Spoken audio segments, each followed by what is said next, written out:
Tuan-tuan, kita sayang Nabi berbeza dengan para sahabat. Kita sayang Nabi, tuan-tuan, pada tarikh tertentu. Ma'al hijrah, maka kita ingat Nabi. Maulud Nabi, kita ingat Nabi. Isra' Mi'raj, kita ingat Nabi. Bila datang Ramadan, kita selawat dekat Nabi. Ataupun kita ingat Nabi pada hari Jumaat, bila khatib kata innallaha wa malaikatahu yusalluna 'alan nabi ya ayyuhalladzina amanu sallu 'alaihi wa sallimu taslima. Tu pun kalau orang faham, mereka akan Allahumma salli ala Muhammad. Tapi sahabat ingat Nabi berbeza dengan kita. Ada seorang sahabat, namanya siapa tuan-tuan? Abu Bakar As-Siddiq, Sayyidina Abu Bakar. Dia ingat Nabi bukan ingat macam kita. Dia ingat Nabi ni tuan-tuan, dalam hatinya Nabi Muhammad sallallahu alaihi wasallam. Bila Nabi meninggal tuan-tuan, dia ingat Nabi. Dia pergi jumpa anaknya Sayyidatina Aisyah. Dia pergi rumah Aisyah, dia tanya, "Wahai Aisyah, apa amalan Nabi buat aku tak buat?" Kita beza tuan-tuan. Apa yang Nabi buat aku tak payah buat. Itu beza kita. Apa yang Nabi buat wahai Aisyah, aku tak buat lagi wahai Aisyah. Cuba bagi tahu. Aisyah termenung. "Bapa, apa yang bapa buat itulah sunnah Nabi." Esok dia datang pula, "Aisyah, cuba bagi tahu, apa yang Nabi buat aku tak buat." Aisyah termenung. "Bapa, apa yang bapa buat itu Nabi buat. Apa yang Nabi buat itu bapa buat." Esok datang lagi, "Aisyah, cuba kau fikir, mungkin ada lagi." Aisyah kata, "Ada. Di hujung pekan Yahudi ini, di pekan Madinah ini, ada seorang Yahudi. Bapa, Yahudi ini mata buta. Walaupun matanya buta, dia benci Nabi, dia hina Nabi, dia tak suka Nabi, dia kata Nabi macam-macam." Orang hina kita tuan-tuan berbeza dengan Nabi. Nabi orang hina dia, orang kutuk dia. Dia kata lepas sembahyang subuh Nabi akan bawa makanan di dalam satu pinggan. Dia pergi cari Yahudi yang hina ni, dia ambil makanan, dia suap mulut Yahudi ni. Tuan-tuan sanggup? Orang hina kita, orang kutuk kita, tak sanggup. Saya pun tak sanggup. Tambah tuan-tuan, lagi tak sanggup. Nabi ambil makanan suap. Kita kalau perempuan, orang bergaduh sebelah rumah, kita sanggup suap makanan. Kalau boleh kita bubuh najis depan rumah dia. Ataupun kalau kita nak buat baik dengan jiran sebelah yang gaduh, kita bagi bihun goreng, kita akan minta balasan. "Aku bagi bihun goreng, bihun goreng aku banyak udang." Nanti dia balas mi goreng, mi kuah. Kita bagi bihun goreng, kita nak balasan tuan-tuan, walaupun kita bergaduh dengan dia. Kita bagi bihun goreng banyak udang, kita nak. Nanti dia balas hebat. Tiba-tiba dia balas cucur udang. Tengok-tengok udang pun tak ada. Kita komplain, "Aku bagi bihun goreng udang banyak, cucur udang pun tak ada." Saya nak tanya, kalau cucur udang tak ada, cucur badak ada. Cucur kodok ada. Kodok duduk di atas pakai tak makan tuan-tuan. Nabi ni orang hina, dia ambil makanan suap mulut Yahudi ni. Yang ni bapak tak buat. Esok selepas subuh seperti biasa, Sayyidina Abu Bakar bawa makanan, nak amal sunnah Nabi. Rupanya Yahudi tu tak tahu kata Nabi mati tuan-tuan. Dia hina Nabi, dia kutuk Nabi, dia caci Nabi, dia kata Nabi macam-macam. Sayyidina Abu Bakar seperti biasa ambil makanan, suap mulut Yahudi tersebut.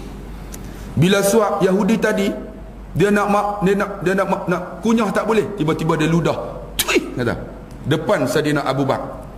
Abu Bakar kata, "Pakcik, kenapa luah makanan yang saya suap?" Yahudi tu kata apa? "Kamu bukanlah lelaki yang selalu menyuap makanan ke mulut aku." Rupanya Yahudi tu tahu. Abu Bakar kata, "Tidak pakcik, sayalah lelaki tersebut yang suap makanan ke mulut pakcik."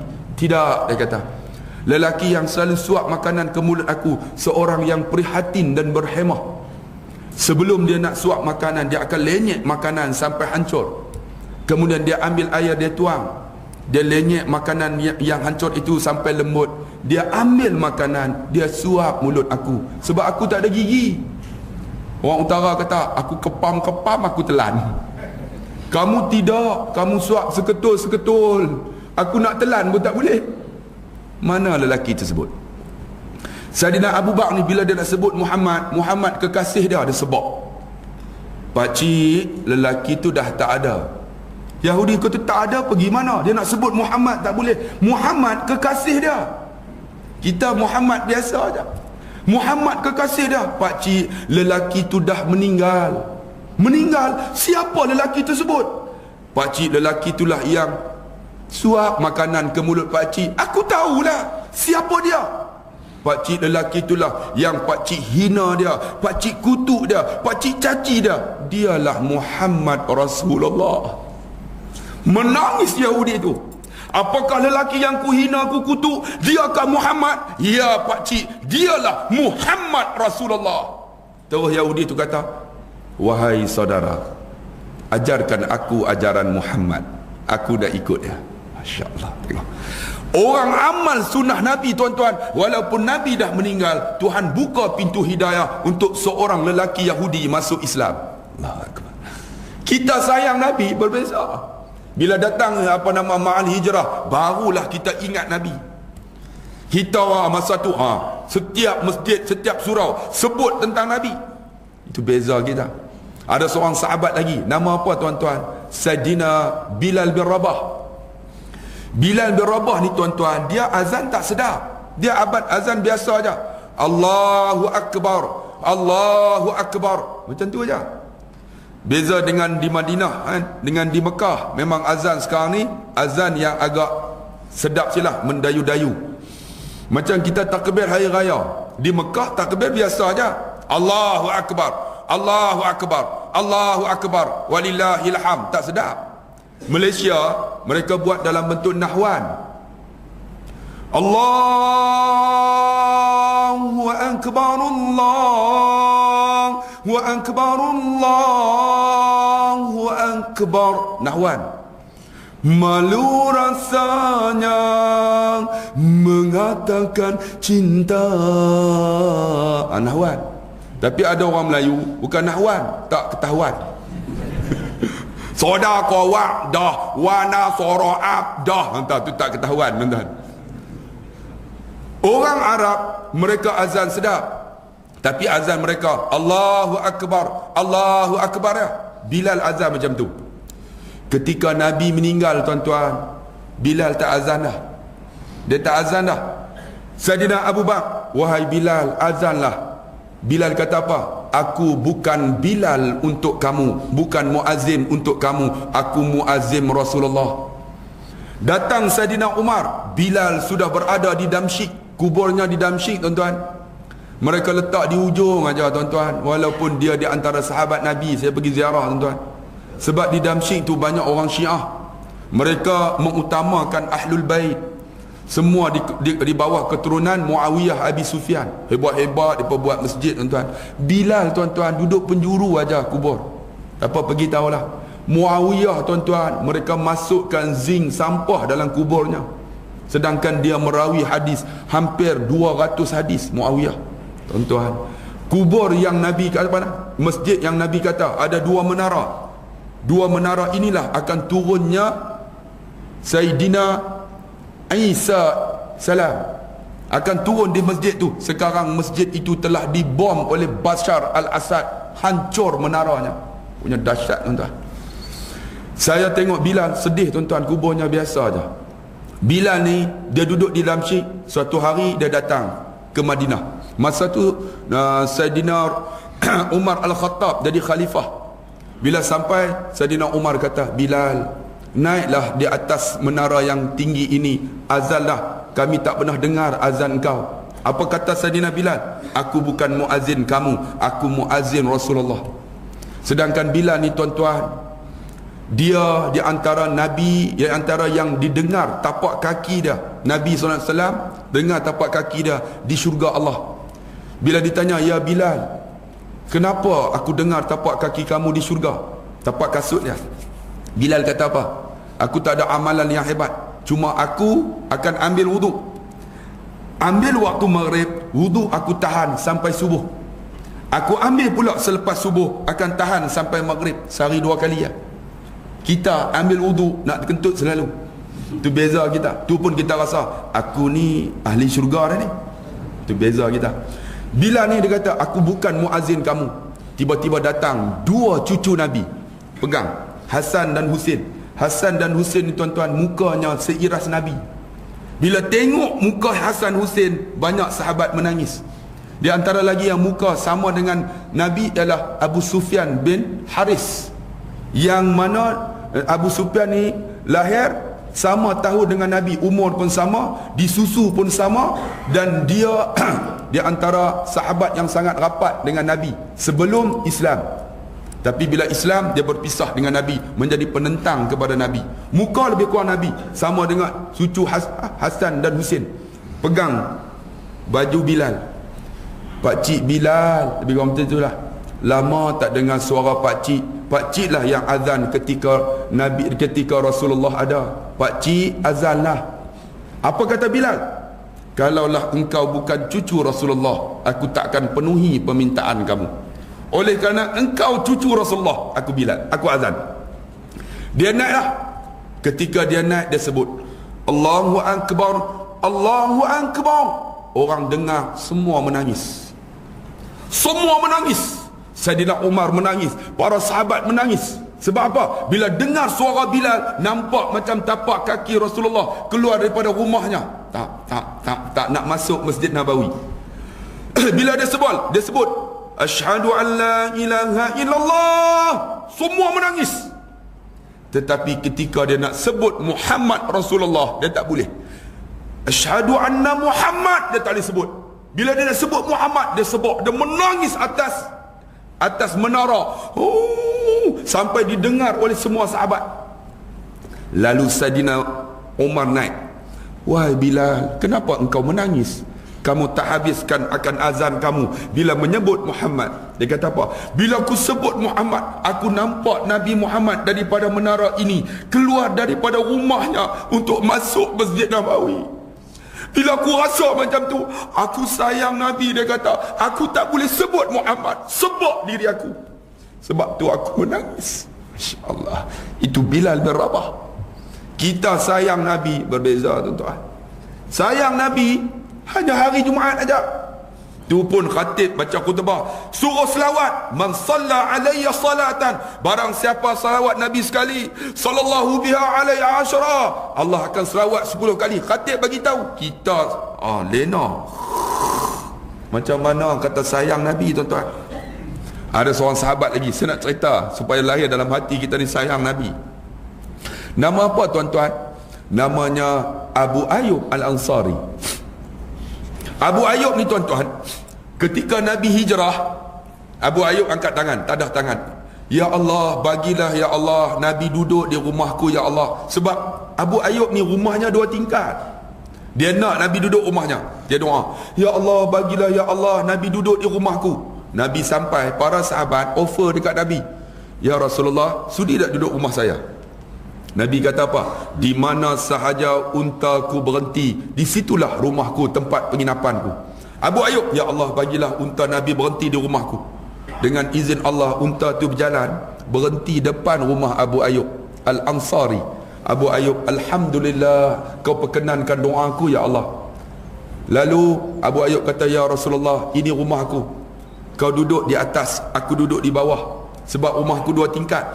Nabi kata, kalau aku duduk di atas, aku banyak tetamu menyusahkan engkau. Aku duduk di bawah lah, sebab isteriku ada di Mekah. Masa tu Sayyidatina Aisyah belum lagi berhijrah. Abu Ayyub duduk di atas lah. Satu hari, tuan-tuan, bila Abu Ayyub duduk di atas, suasana di Madinah sejuk.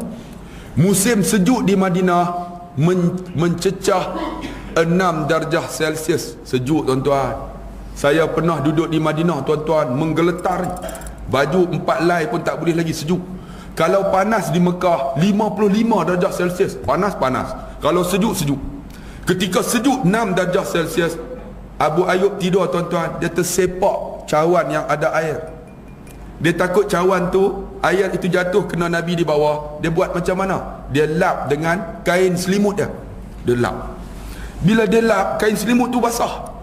Dia tidur dengan isteri dia, malam tu sejuk, menggigil. Dia selimut lagi dengan kain yang basah, lagi menggigil, menggeletar dia. Ketika Bilal laung azan, dia turun. Dia turun tu menggigil. Nabi tanya, wahai Ayyub, kenapa menggigil? Aku sejuk ya Rasulullah, semalam air tumpah ya Rasulullah, aku takut kena kamu ya Rasulullah. Aku lap dengan kain selimut aku selimut lagi dengan basah. Jadi aku menggigil ya Rasulullah. Nabi kata, kalau demikian, mulai daripada hari ini aku tidur di atas, engkau tidur di bawah. Nabi tidur di atas. Tidur satu ketika suasana panas. Bila panas tuan-tuan, Nabi berpeluh. Peluh Nabi lebih harum daripada kasturi. Peluh kita jangan tanya. 2 minggu tak mandi, bini lari tuan-tuan. Ini peluh Nabi wangi tuan-tuan. Nabi pernah dicerita oleh Sayyidatina Aisyah masuk dalam hammam. Dia buang air besar, air kecil, wangi. Najis dia wangi. Kita najis kita jangan tanya. Tuan-tuan makan buah apa? Buah kerdas. Kan? Buah petai, tuan-tuan kencing dekat tandas surau. Orang tak masuk dah tuan-tuan, busuk. Tapi Nabi ni najis dia, air kencing dia wangi, peluh dia lebih harum daripada kasturi. Ketika dia tidur berpeluh. Dikatakan tuan-tuan dalam Qisasul Anbiya, peluh Nabi menitis celah-celah pelepah tamar yang disusun, jatuh ke bawah. Bila jatuh atas muka Abu Ayyub. Abu Ayyub pegang-pegang wangi. Dia buat macam mana dia sayang Nabi, dia nganga mulut. Peluh tu jatuh, dia telan. Peluh tu jatuh, dia telan. Sedang dia buka mulut, Nabi turun. Wahai Ayub, kenapa kau buka mulut? Ya Rasulullah, peluh engkau lebih harum daripada kasturi. Aku sayang engkau ya Rasulullah. Aku minum peluh engkau ya Rasulullah. Nabi kata apa? Oleh kerana engkau telah meminum peluhku, engkau akan duduk bersamaku di syurga. InsyaAllah. Kita peluh Nabi pun tak ada. Kan? Muka Nabi tak pernah tengok. Macam mana sayang Nabi? Tu saya nak bagi tahu tuan-tuan. Macam mana kita nak buat nak sayang Nabi? Tu bezanya kita. Ada seorang lagi hamba Allah, saya nak cerita tuan-tuan, bagi lahir sayang Nabi. Namanya Abdullah bin Jabir. Abdullah bin Jabir ni dalam peperangan Khandaq. Tuan-tuan nak tahu Khandaq ni luas dia hampir, tak silap saya, daripada hujung sini sampai hujung sana. Khandaq luas.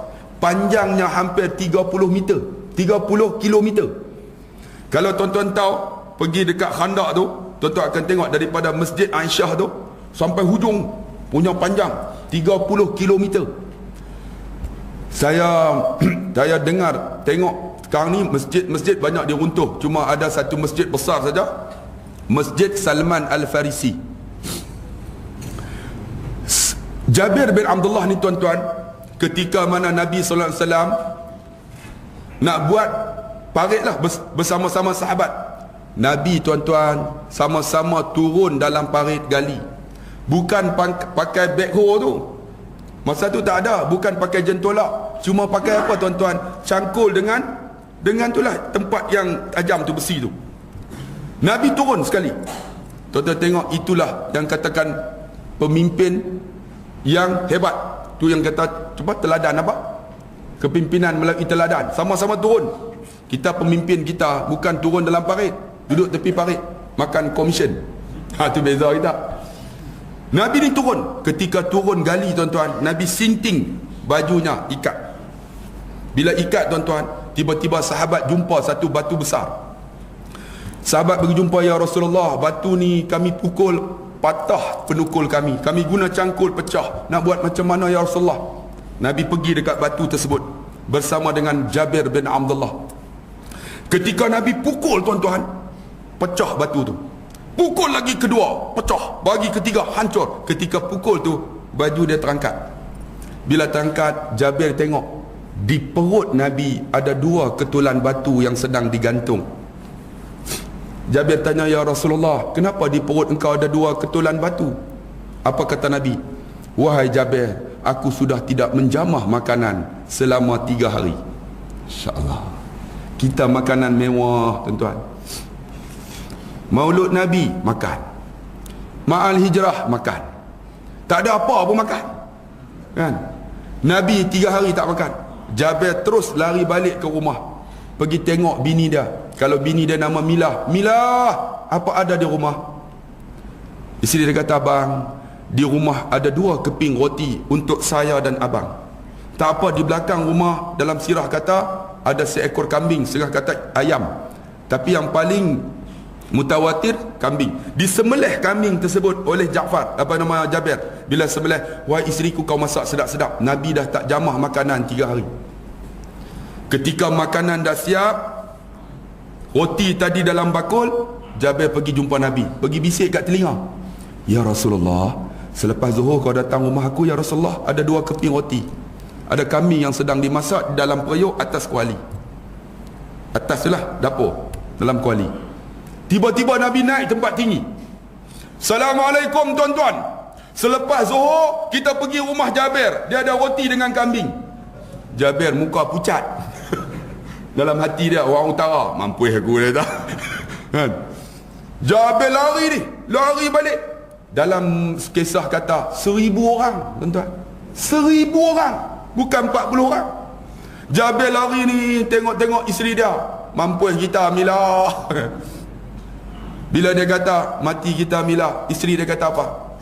Abang, jangan susah hati. Dia kekasih Allah. Allah bantu dia. InsyaAllah. Kita kalau isteri kita macam mana? Abang panggil, abang tunggu. Saya belah. Itu isteri kita. Tapi dia tak. Abang, dia kekasih Allah. Allah bantu dia. InsyaAllah. Itu beza tuan-tuan. Hebat seorang suami kerana isteri. Isterilah penawar hati kita. Tuan-tuan, kalau isteri kita tak semayang, lama-lama kita pun tak semayang, tuan. Kalau isteri kita tak semayang, anak kita pun tak semayang nanti. Sebab tu hebat seorang suami kerana isteri. Dia pun tunggu. Ya Allah, takut ni. Dalam hati ni memang dia kekasih Allah, tapi 2 keping roti 1000 orang ni, kambing ni, keta ni. Tiba-tiba Nabi datang. Ya Jabir, mana kambing? Dalam kuali, masih atas periuk, atas api. Mana roti? Dalam bakul. Ya Rasulullah, jangan kau angkat, jangan kau buka bakul. Nabi panggil seorang-seorang, Nabi ambil roti, Nabi cedok kambing bagi.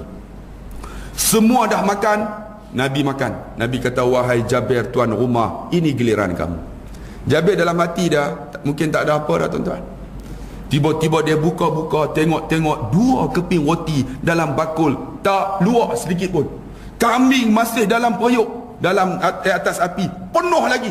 Dia pergi duduk depan Nabi. Dalam sirah kata bertemu lututnya dengan lutut Nabi. Dia pegang tangan Nabi, dia cium. Dia kata apa? Ya Rasulullah, kalau bukti macam ini, aku tak yakin lagi engkau Rasulullah. Siapa aku ya Rasulullah? InsyaAllah. Kita ni tuan-tuan cerita tentang Nabi, perjuangan Nabi, sirah Nabi, tapi kita tak yakin lagi tuan-tuan dengan apa yang Nabi bawa. Tu beza kita. Macam mana kita nak dapat syafaat Nabi tuan-tuan? Saya cerita lagi tuan-tuan. Ada seorang sahabat lagi, namanya apa tuan-tuan? Sahabat ini namanya Salman Al-Farisi. Salman ni ialah anak muda keturunan raja di Parsi, anak raja. Walaupun dia anak raja tuan-tuan, tapi dia suka berkawan dengan pendeta-pendeta Yahudi. Satu hari ada pendeta Yahudi nak bagi tahu, wahai Salman, akan lahir seorang nabi. Nabi ini nama Ahmad. Wa idh qala Isa bin Maryam ya bani Israel inni rasulullah ilaikum musaddiqan lima baina yadayya minat taurati wa mubashiran bi rasul ya'ti min ba'di ismuhu Ahmad. Tuan-tuan, dalam Quran sebut Ahmad, ada Muhammad. Makna dia sama. Muhammad, Ahmad, maksud dia terpuji. Kita kalau nama Ahmad, orang apa, Indra Sempurna, Taman Indra Sempurna, panggil apa? Kalau Ahmad, dia panggil Mat, betul tak? Pak Cik Mat, tahu tak maksud Mat? Mat maksud dia mati. Tu Pak Cik Mat tu umur tak panjang. Pak Cik Mat bila nak mampu kan? Nama Ahmad terpuji. Kita ni kadang-kadang silap tuan-tuan. Kalau nama Harun, panggil apa? Kan? Dia tak panggil Harun. Kalau nama Hussein, Pak Cin. Kalau nama Mansur, Cot. Kan? Kalau nama Ismail, Me'e. Tak, Mael. Kalau nama Ismail ialah Nabi Ismail, nama Nabi. Kalau Me'e dalam bahasa Arab, sengit. Tu bapa Me'e tu sengit jalan. Nama Ahmad terpuji, Muhammad terpuji. Saya pernah mengaji bahasa Arab. Ada seorang tu nama Mamat. Nama dia Ahmad, kami panggil Muhammad. Arab tu daripada Libya.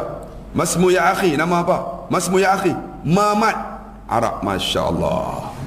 Muhammad tu maksud dia, ma tu tidak, mat tu mati, tak mati-mati. Ada seorang nama Muhammad Laldin, panggil Muhammad Mat Ladin.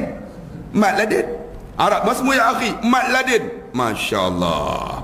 Mat Ladin maksud apa? Mat tu mati, la tu tak ada, din agama, mati tak ada agama. Sebab tu kita kalau nama Ahmad sebut Ahmad, nama Muhammad Muhammad, terpuji. Akan lahir seorang Nabi nama Ahmad, kamu pergi cari. Tandanya dia tak terima sedekah, tapi dia terima hadiah.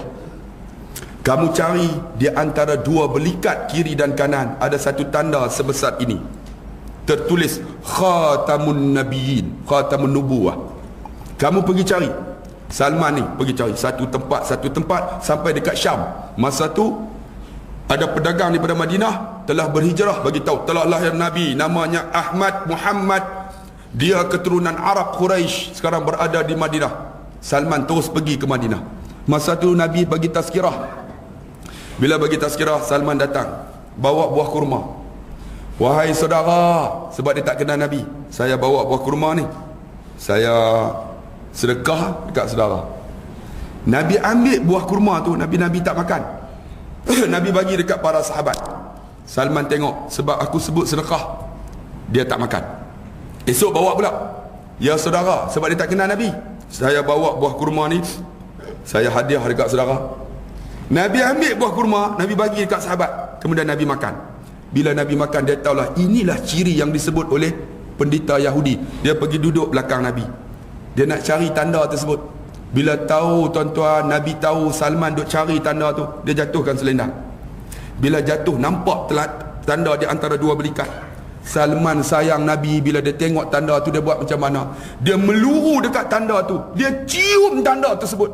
Bila dia cium, Nabi kata, sesiapa yang mencium tanda di belakangku ini, dia akan mencium syurga Allah. Kita tanda Nabi pun tak ada tuan-tuan, muka Nabi tak pernah tengok, peluh Nabi pun nak minum pun dah tak ada. Macam mana nak buat? Saya cerita lagi apa yang kita kena buat. Tuan-tuan ingat tak tanggal 12 Rabiul Awal? Sebelum saya cerita 12 Rabiul Awal, saya nak cerita ada seorang hamba Allah nama Muhammad. Dia jalan tepi pinggir Madinah. Ketika dia jalan sampai satu kampung tuan-tuan, tiba-tiba dia tengok ada satu kijang tu kena jerangkap. Itulah jerangkap tu terikat, terbelit kakinya. Sampai dekat kijang tu, Assalamualaikum ya Rasulullah. Kijang bagi salam. Kalaulah kita tuan-tuan manusia lupa Nabi, malu dekat kijang, Assalamualaikum ya Rasulullah. Nabi terkejut. Wahai kijang, kenapa kau bagi salam? Ya Rasulullah, aku terikat ya Rasulullah, kau bukakan ikatanku ini ya Rasulullah. Nabi kata, aku tak boleh buka, kamu ni milik kepada jerangkap ini, jerat ini. Lalu kata kijang ini, tolonglah ya Rasulullah, bebaskan aku. Nabi kata, kenapa? Kau bebas, lepas ini aku akan datang balik. Aku akan datang balik ya Rasulullah. Nabi kata, kenapa? Engkau bukan milik aku. Aku ada 3 ekor anak. Anak aku ni sekarang menanti aku. Dah lama dah aku kena jerat ini. Aku tak menyusu dia.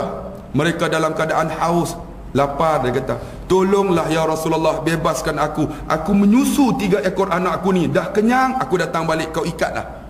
Nabi terfikir, janji manusia pun dicapati, tambah janji dengan binatang kan?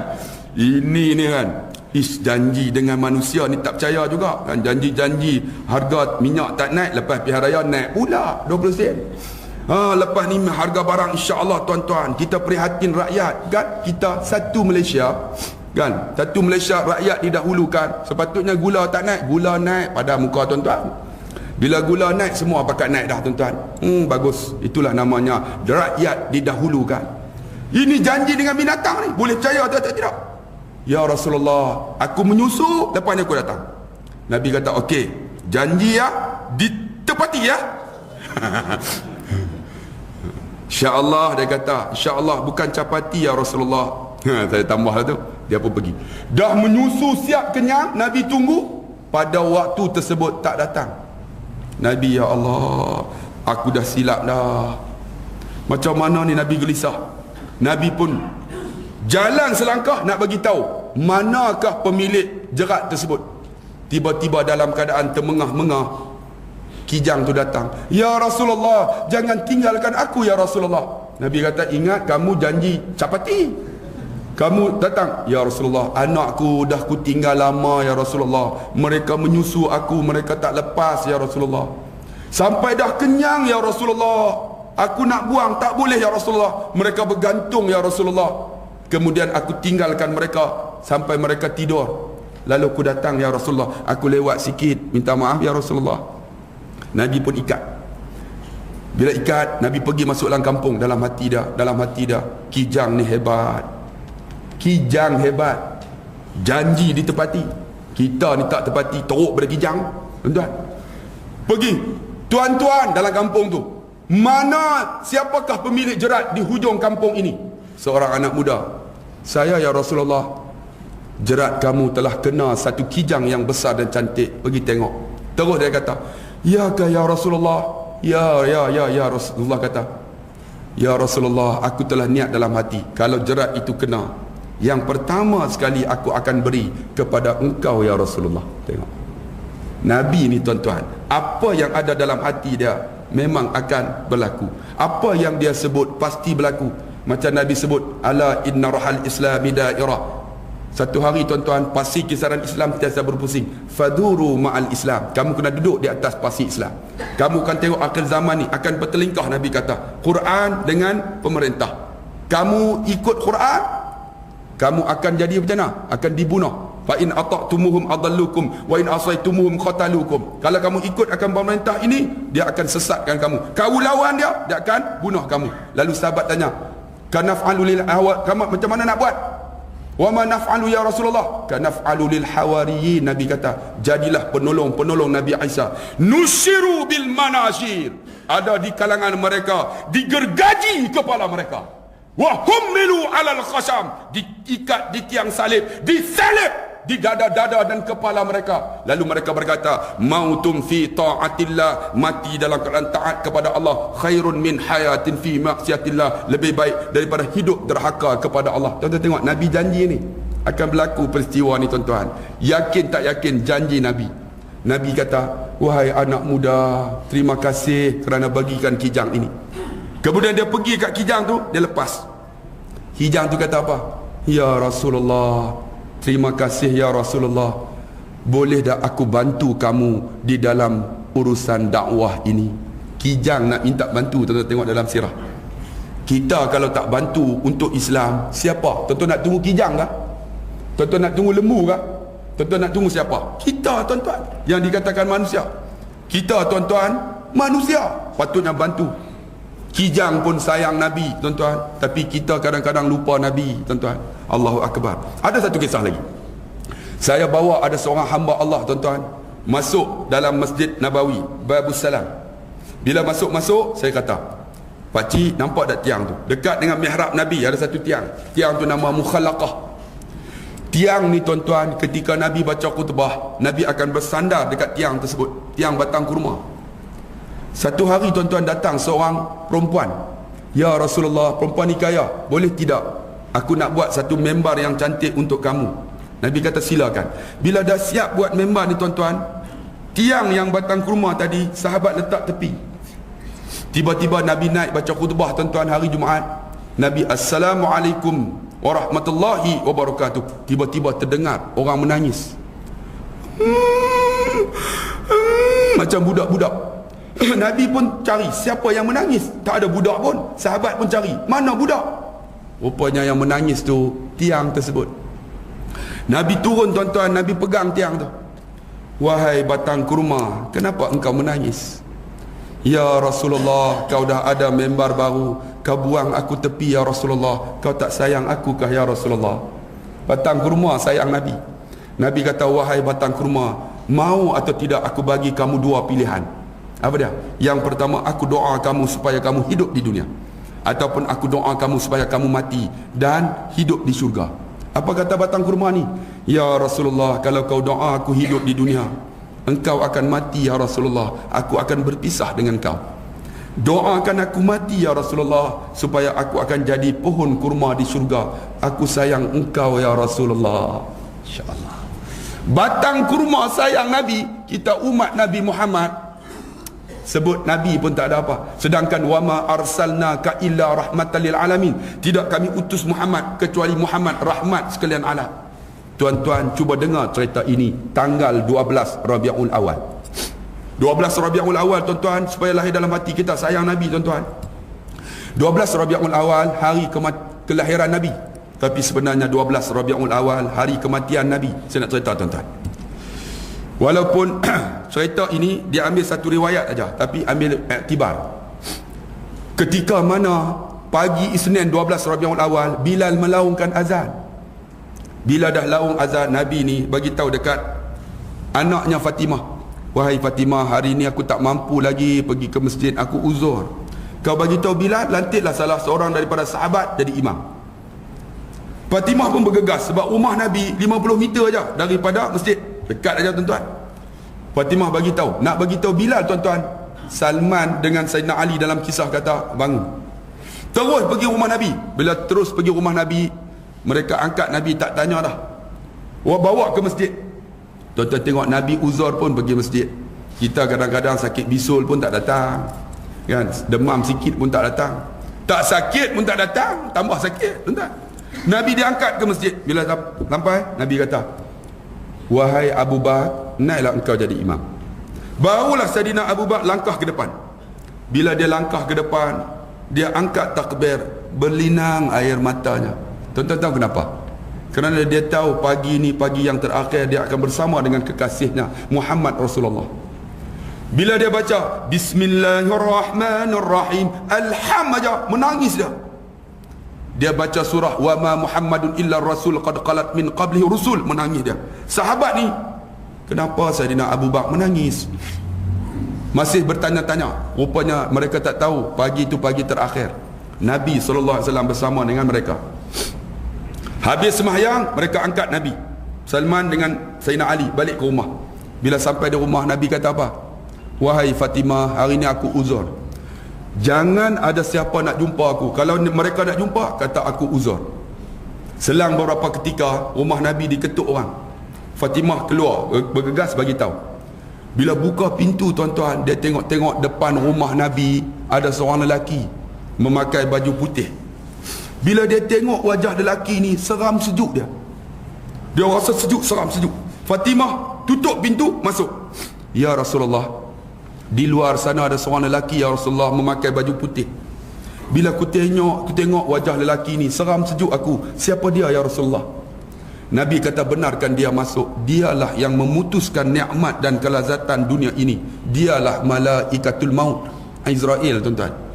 Israel masuk, duduk sebelah kiri Nabi. Nabi kata tanya, wahai Israel, apakah telah sampai akan ajalku? Israel kata apa? Aku telah mencari akan umurmu. Pagi ini pagi yang terakhir untuk kamu ya Rasulullah. Lalu Nabi kata, wahai Israel, mana Jibril alaihi salam yang sentiasa bersama denganku ketika susah, ketika senang bersama denganku? Jibril daripada langit ketujuh turun menyerupai seorang lelaki duduk sebelah kanan Nabi. Aku di sini ya Rasulullah. Lalu Nabi kata, wahai Jibril, kenapa engkau tidak bersama denganku di saat kematianku? Lalu Jibril kata, ya Rasulullah, aku tak mampu nak tengok ya Rasulullah saat kematian kamu ya Rasulullah. Nabi kata, tidakkah aku kekasih Allah? Apakah mati ni sakit ya Rasulullah? Ya Jibril. Jibril kata apa? Walaupun engkau kekasih Allah, mati ni sakit ya Rasulullah. Saya nak tanya lah tuan-tuan, tuan-tuan kekasih Allah kah? Tuan-tuan Habibullah kah? Khalilullah kah? Kita makhluk biasa yang melakukan dosa dan maksiat. Cuba renung tengok bagaimana saat kematian kita. Lalu Nabi kata, wahai Israel, apa aku perolehi bila aku mati? Maka Jibril kata, engkau yang pertama masuk syurga. Engkau akan dinanti roh kamu oleh para malaikat sampai ke langit untuk bertemu dengan Allah. Engkau akan bagi syafaat kepada umatmu, disebut satu-satu. Nabi kata, kalau demikian, wahai Jibril, bagaimana dengan umatku? Nabi kata. Tengok, nak mati pun ingat kita. Kita ni umur 40 tahun tuan-tuan. Selawat dengan Nabi pun tidak. Ingat Nabi pun tidak. Lalu Nabi kata, Jibril kata, umat kamu yang pertama masuk syurga. Ada masuk syurga tanpa hisap. Engkau yang bagi syafaat. Disebut satu-satu. Nabi kata, kalau demikian, wahai Israel, ambillah nyawaku. Ditarik nyawa Nabi tuan-tuan, disebut dalam kisah, dalam kitab, daripada hujung kakinya. Bila ditarik, Nabi kekasih Allah tuan-tuan, ditarik dalam keadaan yang lemah lembut, perlahan saja. Bila ditarik sampai di lututnya, Nabi kuatkan suara, Allah, ya Israel, mudahkan aku kekasih Allah. Menangis dalam kitab kata Israel dengan Jibril, ya Rasulullah, kami tahu engkau kekasih Allah. Ini paling mudah ya Rasulullah. Tak ada lagi ya Rasulullah. Saya nak tanya tuan-tuan, hebat sangatkah kita tuan-tuan? Hebat sangatkah amalan kita? Hebat sangatkah sedekah kita, puasa kita, zakat kita, kebaikan kita ni boleh cover ke nak mati ni tuan-tuan? Cuba renung tengok.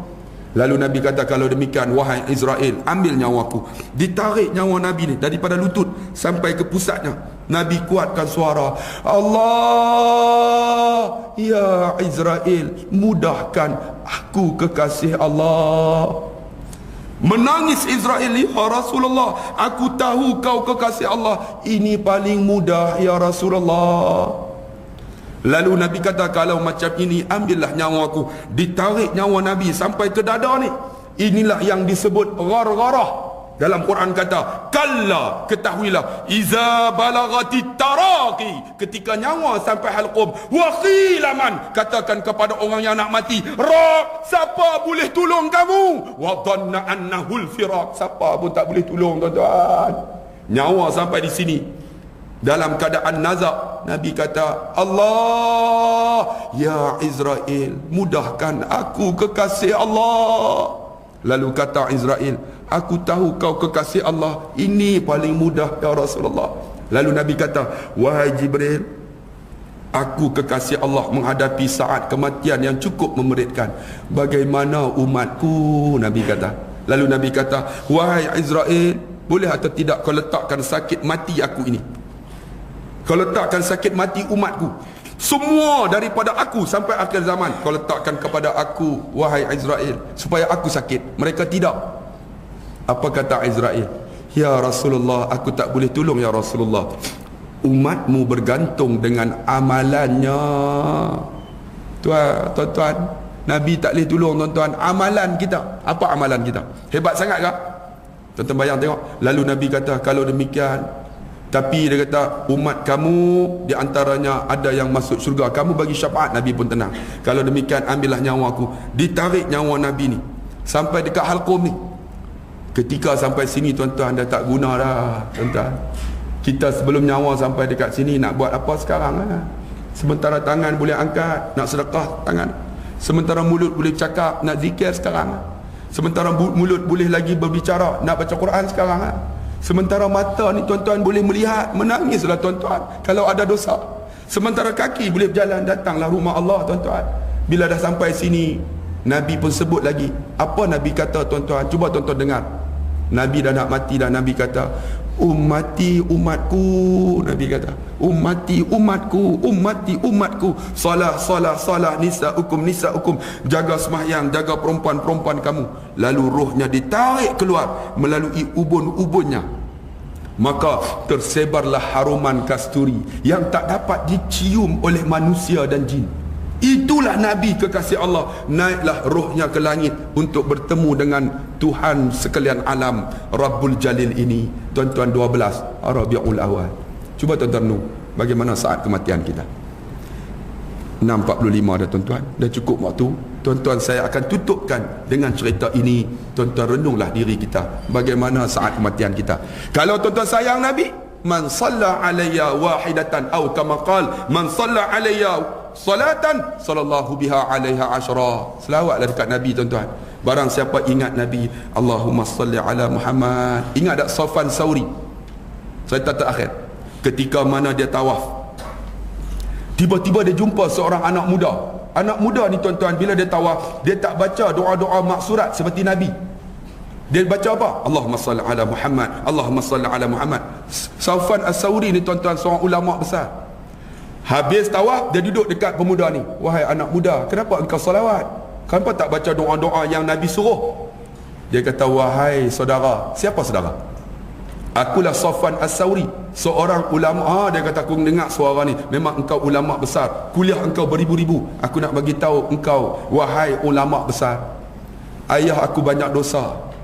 Dia di antara minum arak, penzina, banyak dosa. Ketika dia nak mati, mukanya hitam, terbeliak matanya, terjelel lidahnya. Aku tengok-tengok dia mati atas riba aku. Aku menangis, dia kata.